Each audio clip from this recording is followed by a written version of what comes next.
my disclaimer. I am going to be discussing this book and what the book in fact says, and I, with my experience as a Black woman, am going to discuss how I feel and how this relates. So don't come at me with these hate comments because they will be deleted, okay? They will be, okay? I'm not going to talk about this, but I wanted to read it because I thought it was great, and as you can see, I've highlighted like all of it. So he says, Black is beautiful, which is to say that the Black body is beautiful, that Black hair must be guarded against the torture of processing and lie, that Black skin must be guarded against bleach, that our noses and mouths must be protected against modern surgery. We are all our beautiful bodies and so must never be prostrate before barbarians, must never submit our original self, our one of one, to defiling and plunder. Now it's not so much because, as you can see, if you go to social media, that everybody wants to imitate what we have, right? I'm not gonna get into that, but you know it's true. And then he's talking about HU and how he went to Howard and how he's seeing that there are many different ways to be Black, and he's seeing all these different things, and he's just seeing the cultivation of all these different experiences at one place. And so he says why the Mecca was so powerful is because in America, Black beauty was never celebrated, but at the Mecca, it could be. They're in DC, so they're in Chocolate City, like they are in an area where they are together as Blacks, being educated by Black people for the advancement of Black people. That is what makes it so amazing, is what he says. Also, he mentions that Jesus was portrayed as white. Just so you know, Jesus was not white. While he's at Howard, right, he understands that the erasure of Black people in culture is also, in fact, connected to the destruction of Black bodies, right? So this is why we talk about how diversity is important in everything, right? It's important in brands, it's important in television. So now he's going back to the dream, and he says the dream thrives on generalization, on limiting the number of possible questions, on privileging immediate answers. His next point I think was amazing, right? Because while he's at the Mecca, he's searching for answers, right? He's searching for something, which he ends up realizing. He's searching for the Black version of the dream. He's searching for white picket fences for Black people. You know what I'm saying? He's searching to see exactly what he sees in white culture and Black culture, right? And then he has to realize, why is that? He has to analyze, why is that what we aspire to, right? And while he's at Howard, he talks about PG County.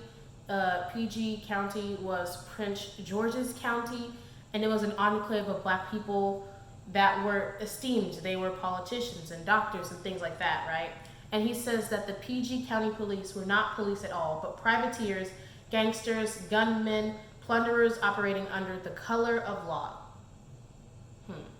So then he's just doing more and more research, and he's seeing that there is a pattern in America, a pattern where people are excluded. Okay, so the next interesting topic is basically human nature, in my opinion, right? So he talks about how even though he's Black and he's been plundered and he's lost his body, he says, maybe I too have the capacity to plunder other bodies, right? And so he's specifically talking about the LGBTQ community here, right?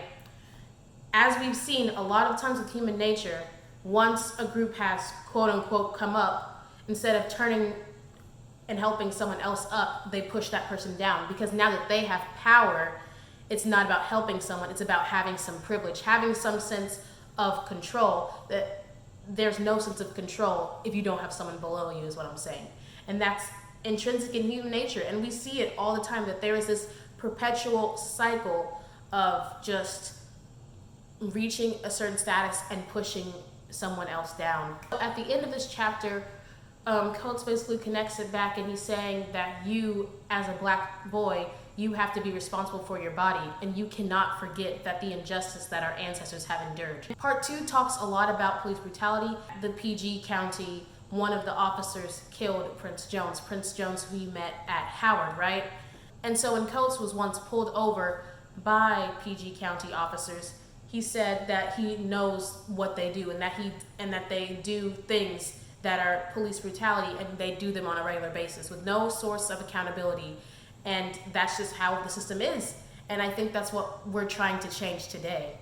At this point, Coates takes an introspective, and he says, police represent America, right? So what he's saying is basically, on the surface, it's good, right? Police are meant to protect you. But there is this underlying depth, this deep-rooted issue that comes forward as police brutality, particularly against Black people, against them for no particular reason. And that's indicative of America. And at this point, we get more information about the officer, about how he's a known liar and how he's done multiple wrongdoings and he still was able to be an officer, and how eventually he does not get charged. And even though he's a Black man, we still have these same results. And so, once again, about police brutality, he says, this officer given maximum power bore minimum responsibility. He was charged with nothing. He was punished by no one. He was returned to his work. That is what we're trying to fix today. That is our goal, because if you do not hold someone accountable for wrongdoing, they're just gonna do it again. They're gonna think, oh, because I got away with it, I can just do it again. And they're gonna perpetuate this violence against American citizens, Black American citizens. And so basically what happens is, like what happens now, is when someone is a victim of police brutality, they, instead of looking at the officer, they look at the victim and they say, oh, what was this person doing wrong? Oh, did they do this? Did they do that? Coates says, and hell upon those who tell us to be twice as good and shoot us no matter. Because we know for a fact that people can do everything. They can follow every correct protocol and still be victims of police brutality. So at this point in his life, his son has been born, and basically they're living in New York, and he lives in Harlem. But while he's out exploring the rest of New York, he sees that the white parents have their kids and they're taking up all the space and they're just jovial, and how he's seeing that the galaxy, he says, the galaxy belonged to them. And as terror was communicated to our children, I saw mastery communicated to theirs. So he's already noticing, he's visually seeing the difference in how their children get to live carefree, whereas his children have to carry that burden, or how he has to be worried for his child because his child is Black. And then he talks a little bit about code switching, and he talks about the rules that would have you contort your body to address the block, and contort again to be taken seriously by colleagues, and contort again as to not give the police a reason. He says, no one told those white little children with their tricycles to be twice as good. I imagine their parents telling them to take twice as much. And while he's grappling with this, while his child is playing with others, he once thinks about telling his child to be careful, and then he realizes that's perpetuating the cycle. And he realizes that telling his child to be aware of that is just going to put fear on his child, and he says, I'm ashamed. The next topic I want to talk about is when he's going to a show with his son, right? And this white lady pushes his son. And so, of course, because the white lady put hands on his son, he tries to tell this lady, yo, get your hands off my son. And then some white dude that was unrelated in the situation came in and was like, I could have you arrested. Does that sound like someone you know? Maybe Amy Cooper? Basically saying that I could take your body, because here's the thing, right? This perpetuates, just like with Amy Cooper, it perpetuates that they know exactly what they're doing. They know exactly what the outcome will be if the police are called. People like this person, like Amy Cooper, just want to assert their privilege. And they use these officers as their little henchmen and all that stuff. So then he goes in to talk about how white people are more concerned with the term racist than the actions of being racist, of showing racism. You feel me? We're not racist, yet we have all these policies, yet we call everybody the N-word, yet we started the war on drugs because it was a war on drugs when actually it was a war against Black people and people that resented the war. He quotes Saul and Githium, and he says, to do evil, a human being must first of all believe that what he's doing is good, or else that it's a well-considered act in the conformity with natural law. And so then Coates says, this is the foundation of the dream. Its adherents must not just believe in it, but believe that it is just. Believe that their possession of the dream is the natural result of grit, honor, and good works. In my opinion, this is what I saw it as. In 1619 and up until 1865, when slavery was on American soil, they didn't see the evil, right? And so what he's saying is that's what the dream is. It's founded on, once again, you don't want to accept that those things perpetuate how you act today. You want to think that the way you get to live your life is because you're good and you're virtuous and you have honor and you have grit. But really, if we look at it, all of these things in America are from slavery, because who built the White House? Who built the White House? Tell me. Who built wealth for the United States of America? You already know. It's a rhetorical question because you already know. So we're at this part where Coates takes his son to the Petersburg battlefield. Every visitor seemed most interested in flanking maneuvers, hardtacked, smoothbore rifles, da-da-da-da. But virtually no one was interested in what all of these engineering invention and design had been marshaled to achieve. Right? So I'm already going to talk about it. A lot of people like to assert that the Civil War and the Confederate States were fighting against states' rights. Let me edit that real quick. States' rights to own slaves. That's what it was. It's about slavery, and people that don't think it's about slavery are just holding on to the good old days because they don't want to admit that they are secretly racist. To own slaves. That's what the Civil War was about. And anybody that doesn't want to admit that is just... How can I explain it to you? Abraham Lincoln said, we want to limit the spread of slavery. The slave states being, oh, hell no. Now they want to eliminate it. Now we must secede. And then Lincoln's like, nah, fam, you can't do that. And then they're like, well, we shall war with you. And you see why this all started? Because the slave states wanted to keep slavery. So don't come at me with that states' rights, states' rights. We can talk about states' rights when we're talking about education and things like that. Otherwise, boom. And I'm just going to read this because it's good. All you need to understand is that the officer carries with him the power of the American state and the weight of an American legacy. And they necessitate that of the bodies destroyed every year, some wild and disproportionate number of them will be black, right?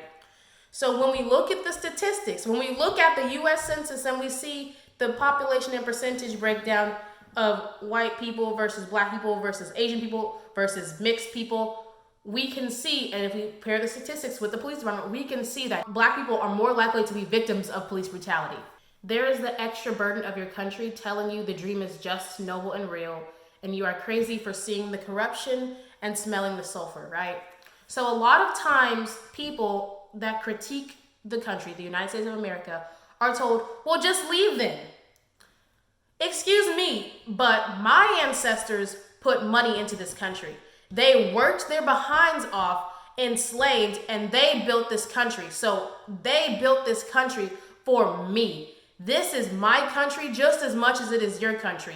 And that means that because this country says that they stand for life, liberty, and the pursuit of happiness, that they believe that all men are to be treated equal. Those are standards that I expect and I demand that the country lives up to. And if the country that I see, I can visually see and I can research and I can hear about how the country is not living up to those standards, I will be critical. And that's not to say, oh, wow, I hate America. It's me saying that I have so much love for what this country could be, that I need this country to be better. I want and I need this country to protect black lives, to protect people. Next topic.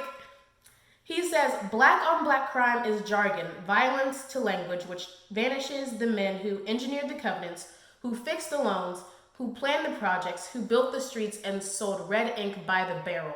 The plunder of black life was drilled into this country in its infancy and reinforced across its history, so that plunder has become an heirloom, an intelligence, a sentience, a default setting to which likely to the end of our days we must invariably return, right?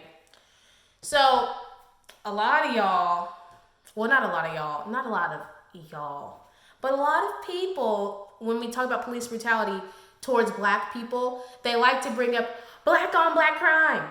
You just mean crime, dude. Do we say white on white crime? No, we don't. People will say black on black crime, but they won't acknowledge and take accountability for the factors that have set that up to occur, right? That once again, the setup of West Baltimore was intentional. The lack of fundings in school was intentional. It's intentional. And so they don't take accountability for it, but they want to point a finger at you like, oh, police brutality, black on black crime. You should be worried about that. The excuse, I would say, that people use to justify killing black people is that they claim to be in fear of their life, right?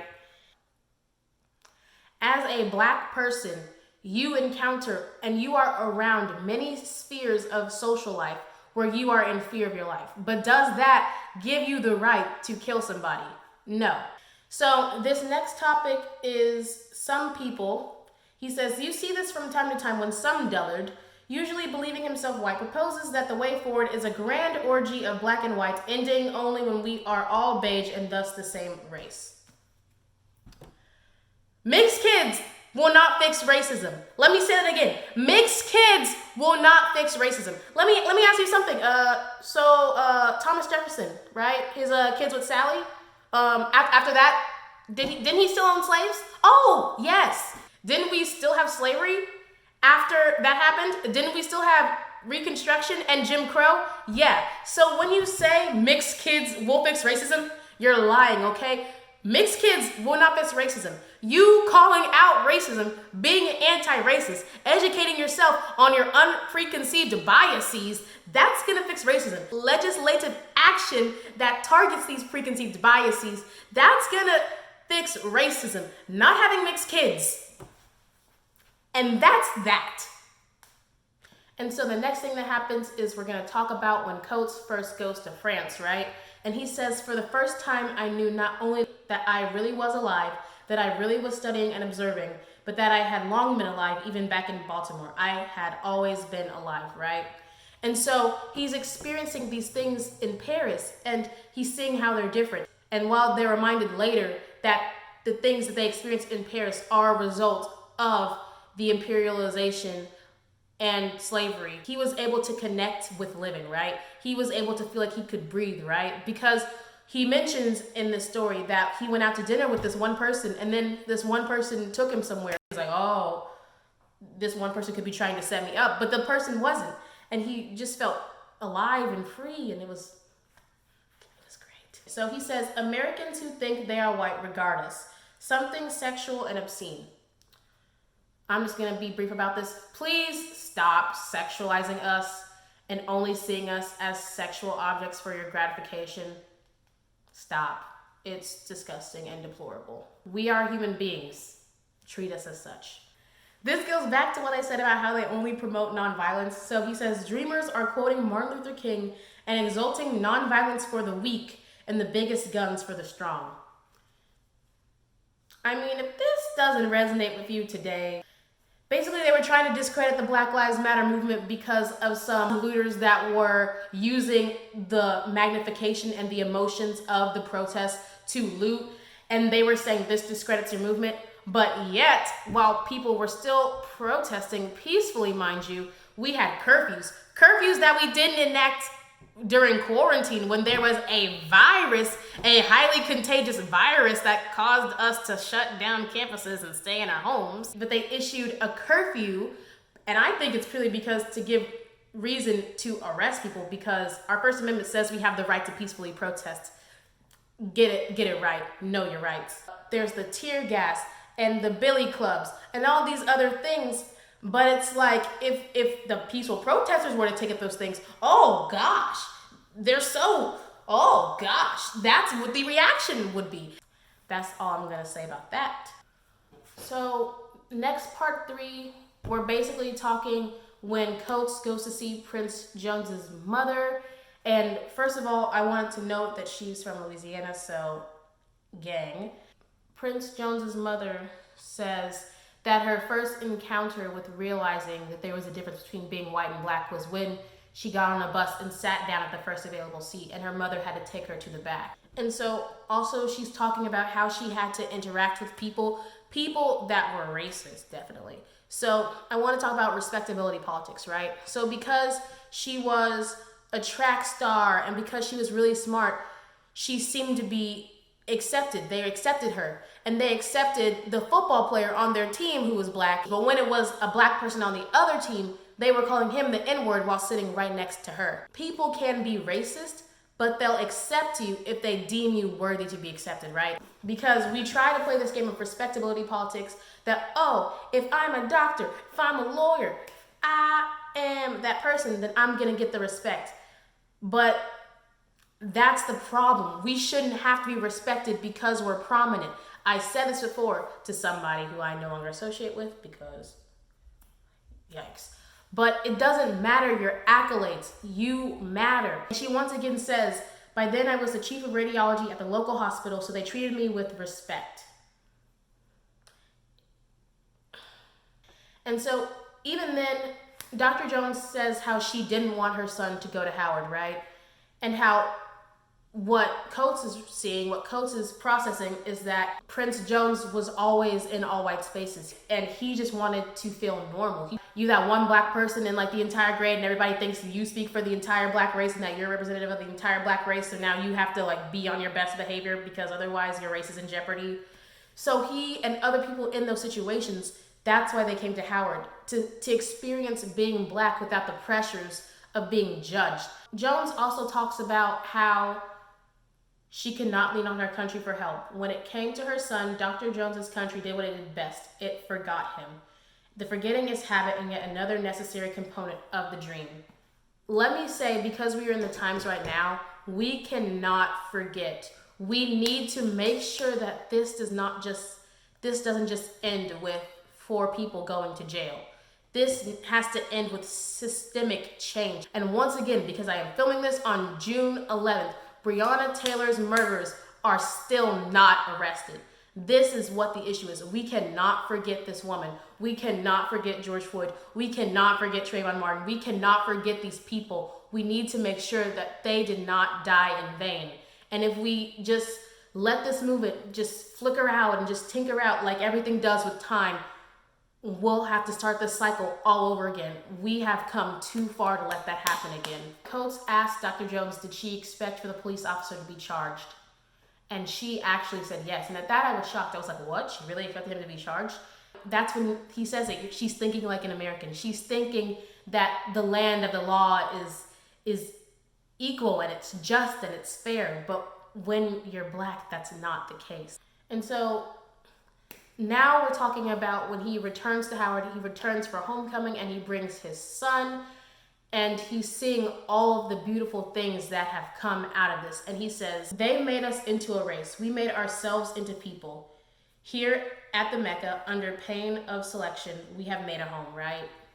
And so basically what he's saying is this social construct of race has now solidified actually. And that's their mistake because what they've done is they've given us a community. We have built our own community out of something that was so heavy and so horrible, but we have built that community. We have built with music, with art, with passion. We have built that community. I do not believe we can stop them because they must ultimately stop themselves. And I still urge you to struggle, but do not pin your struggle on their conversion, right? The dreamers will have to learn to struggle themselves to understand that the field for their dream, the stage where they have painted themselves white, is the deathbed of us all. We as black people cannot be expected to educate everybody because we don't have the emotional, mental, and physical strength to do that all the time. It's not our job, it's their job, because if they recognize that there's injustice, they need to do the research and take responsibility for the role that they have played in this injustice continuing. And that's where the book ends. Thank you guys for staying tuned. I know this was a lengthy book discussion, but I wanted to make sure that I addressed everything that I thought at least once. There were obviously some things that I still couldn't address. So let me know in the comments what you found most important and most impactful out of this book. So yeah, make sure to like, comment, and subscribe, and click that bell notification so you don't miss out on when I post. And all that's left to say is we need to arrest Breonna Taylor's murderers now.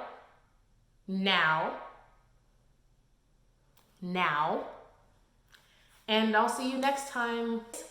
Bye-bye.